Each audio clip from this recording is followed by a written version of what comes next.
Fancy garment and kids mall, sherwani, coat pant, 3 piece, suiting, shirting, tailoring, बच्चे और बच्चियों के लिए कई सारे कपड़ों की वैरायटियां। हमारा पता आयशा नगर पुलिस स्टेशन के सामने, हजार खोली, मालेगांव। प्रोप्राइटर चांद खान।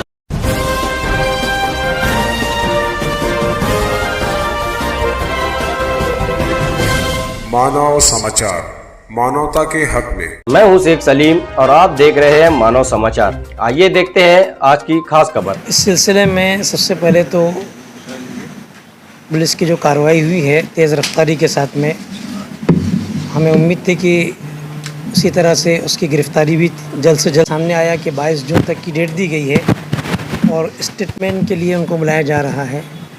तो हमारी भावनाओं को ठेस लगी कि इतना लंबा समय क्यों दिया जा रहा है, जबकि व्हाट्सएप पे किसी भी अपमानजनक,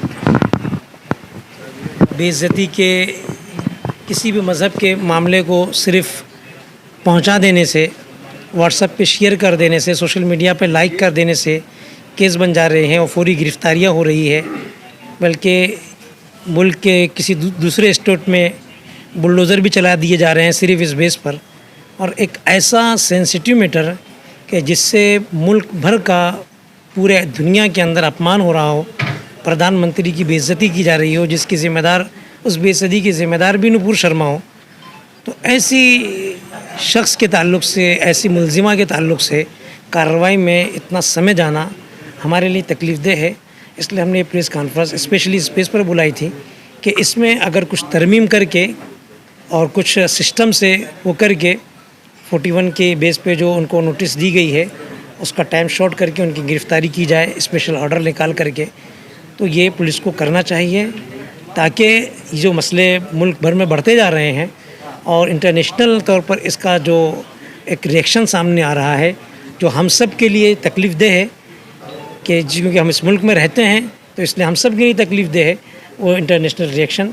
तो इस वजह से ऐसी औरत को और ऐसी मुलजिमा को फ़ौरन गिरफ़्तार करना चाहिए। इसको लेकर के हमने स्पेशली प्रेस कॉन्फ्रेंस बुलाई थी।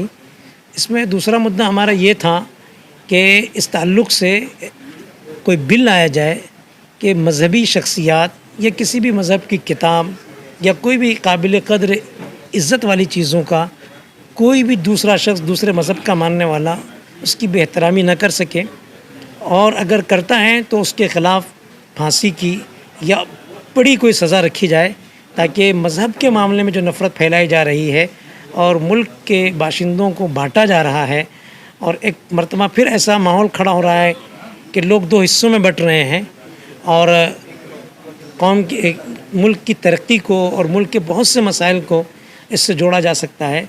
तो उसको रोकने के लिए एक मजबूत बिल लाया जाए और ताकि मजहबी मामलात के अंदर इस तरह की नफ़रत फैलाने वाली कार्रवाई रुक सके। इसी तरीके से जो सेंट्रल गवर्नमेंट की माइनॉरिटी मिनिस्ट्री है और हमारे इसी तरीके से स्टेट गवर्नमेंट की माइनॉरिटी मिनिस्ट्री है, उनसे भी हमारा मुतालबा है कि अक़लियतों के हुकूक़ के तहफ़्फ़ुज़ में उनके रिलीजियस इश्यूज़ भी आते हैं। तौहीन रिसालत का जो मामला है मुसलमानों का सबसे हॉट इशू है, बहुत ही अहम मसला है और बहुत ही हसास मसला है। इसलिए इस सिलसिले में माइनॉरिटी मिनिस्ट्री सेंट्रल गवर्नमेंट की भी और स्टेट गवर्नमेंट की भी, जहां महाराष्ट्र में कई FIR हुई हैं, करीब मुंब्रा में, पायधुनी में, भिवंडी में, पुणे में, येवले में और भी कई ज़िले में हुई है, कई ज़िलों में हुई है, यवतमाल में हुई है। तो इन तमाम को पेश नज़र रखते हुए यहाँ की होम मिनिस्टर को और यहाँ की माइनॉरिटी मिनिस्टर को सारी FIR को लेके एक मजबूत एक्शन लेना चाहिए और फौरी इसकी गिरफ्तारी होनी चाहिए। वो उनकी अपनी राय है और अपने अपने एतबार से लोग अपना एहतजाज दर्ज करा रहे हैं। बहुत से टाइम पे हमारे ही इस मुल्क के अंदर नरेंद्र मोदी जी के पुतले भी जलाए गए हैं लोगों ने, बहुत सी पार्टियों ने, और उनके गले में महंगाई के ख़िलाफ़ जूतों का हार भी डाला गया है। इससे पहले भी ऐसा हुआ है।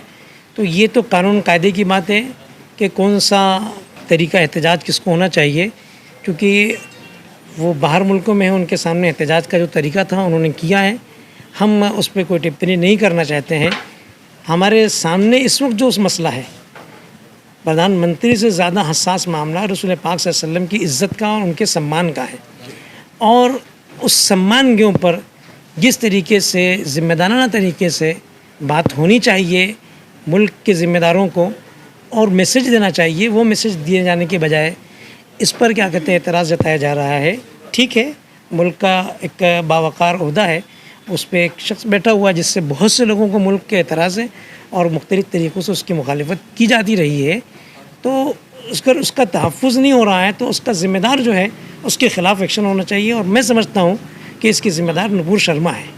नुपुर शर्मा ने प्रधानमंत्री के अपमान की ज़िम्मेदार है और अपमान का मसला दूसरे देशों के बजाय नुपुर शर्मा के ऊपर एक्शन लेने की बात की जानी चाहिए। जैसा कि मुफ्ती अब्दुल बासित साहब ने बार बार इस बात की वजाहत की, कई मरतबा ये सवाल आया कि आपका अगला कदम क्या होगा, तो उन्होंने वजाहत की कि हम जो है अपना एहतजाज अवामी सतह पर और सड़क पर उतर करके मुनज़्ज़म तरीक़े से और सिस्टमेटिक तरीक़े से हम अपना एहतजाज दर्ज कराएंगे।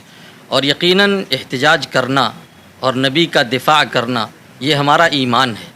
ईमान उसके बग़ैर मुकम्मल नहीं हो सकता है। कोई भी शख्स जिसके दिल में ईमान है वो किसी भी धरती पर हो, कहीं भी हो, वो नबी की दिफ़ा में आगे आएगा ही आएगा, उसके लिए चाहे जो करना हो।